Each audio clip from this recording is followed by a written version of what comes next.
Hello, Apps here from Dimp Digital. Welcome to Buy It or Bin It. On this edition we take a look at The Evil Within, which is a survival horror game developed by Tango Gameworks and directed by Resident Evil mastermind Shinji Mikami. As always, let's start with my cards on the table. First off, I have never played a Resident Evil game from start to finish before, so I do not have this attachment or expectation of Shinji Mikami.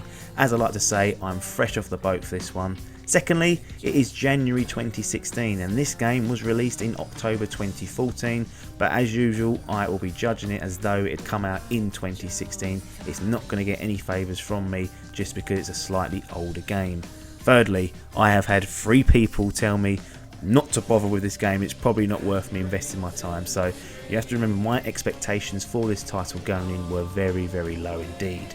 Fourth on the list, I didn't pay for the game actually, I borrowed it, so I bought the season pass before I borrowed it, so a bit of a strange way of doing things. I don't know what I was doing. I saw it on offer on the PlayStation Store. So what you need to know is the main game I did not pay a penny for.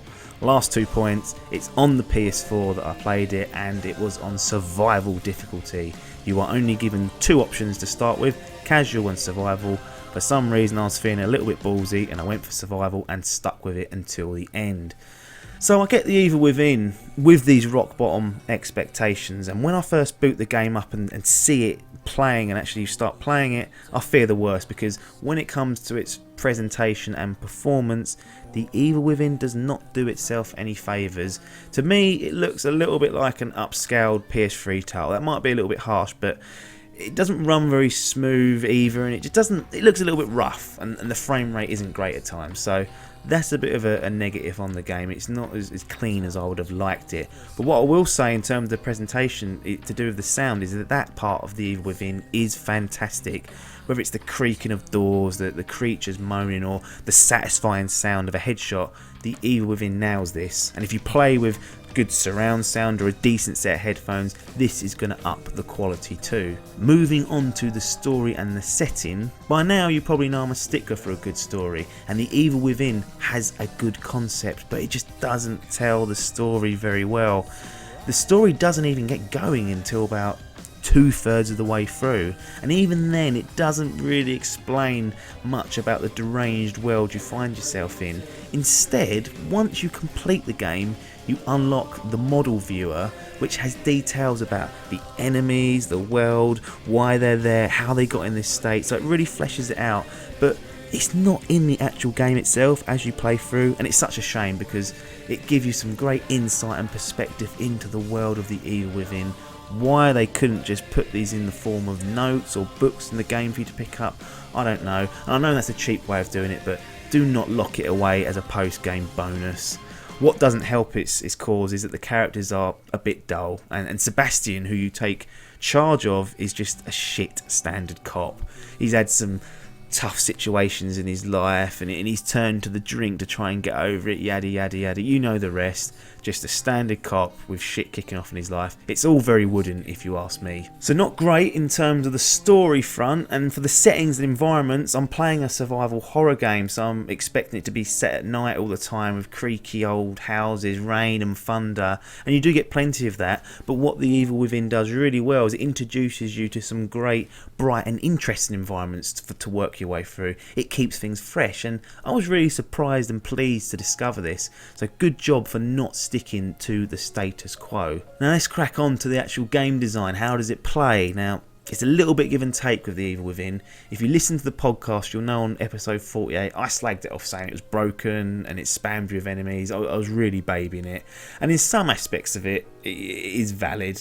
The camera, for example, is so far up Sebastian's arse, it's going to take you a long time to try and get used to that perspective.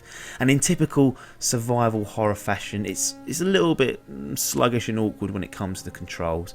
But like many games, once you learn the systems, once you give it some time and get better at it, it is quite playable, no doubt about it. It's certainly not broken like I was suggesting, and you actually get a lot of tools at your disposal too. You mean you can stealth your way through sections of the game, or you can choose to shoot your way through sections, or perhaps you can lure some of the enemies towards you and use the traps in the game against them. It's kind of turn the table. So there's some interesting concepts there.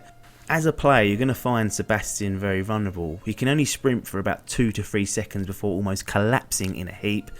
His aiming is wonky and all over the place, and he does not take a lot of damage, and the drink must have really got on top of him. He's got to be actually one of the worst video game cops in history. If you looked at his physical attributes alone, he ain't getting a job anywhere else apart from this place. He is absolutely awful. Ammo is scarce as well, so the wonky aiming makes it even more difficult. You lose bullets that you just can't afford to lose. But this adds to the fear and the reliance on you as the player to survive. The reptile part of your brain is going to be needed to get through the most desperate situations in it. You're going to have to think on your feet. You're going to have to try things out and just do what you can to get through. And this is where the game design shines for me. The aim of the game is to create this struggle, and the Evil Within certainly does that. Every encounter is tough, and I think that's a good thing, because if it was too easy, the tension just would not be there. Adding to these encounters are some really good and unique enemies. They've got a load of different creatures for you to take on throughout the game. Yes, you've got your classic fodder type enemies, you're going to see a lot of them. But the Evil Within does a good job of introducing stronger enemies who maybe you'll only see once or twice throughout the entire game. And on top of this, they've got some great boss battles to top off some of the levels and chapters in this game. So it's extremely varied, and it is very well paced. The enemies do require different tactics to beat, so you're going to have to mix up your offense as well. Looking at the Evil Within overall, it hits all the right beats for a modern survival horror. It is tough, you're going to have a struggle to get through it, but that to me is what survival horror is. And yeah, you know, it's not the perfect game. You're going to have to contend with some bullshit to get through this game, and it's not going to make you a fan of survival horror overnight. And you know, you can pick this up very reasonably priced, so you know, look at the price, that's not going to be an issue for most people to pick this game up. The question is this worth your time to invest and complete the game? If you're a fan of this genre, then you should definitely give the Evil Within a go. Just be aware that you're going to have to sacrifice some of your gaming comforts. Then again, what good survival horror game makes the player comfortable and lets you get away with it? That is food for thought there. Anyway though, the Evil Within, should you buy it or bin it? Fucking buy it.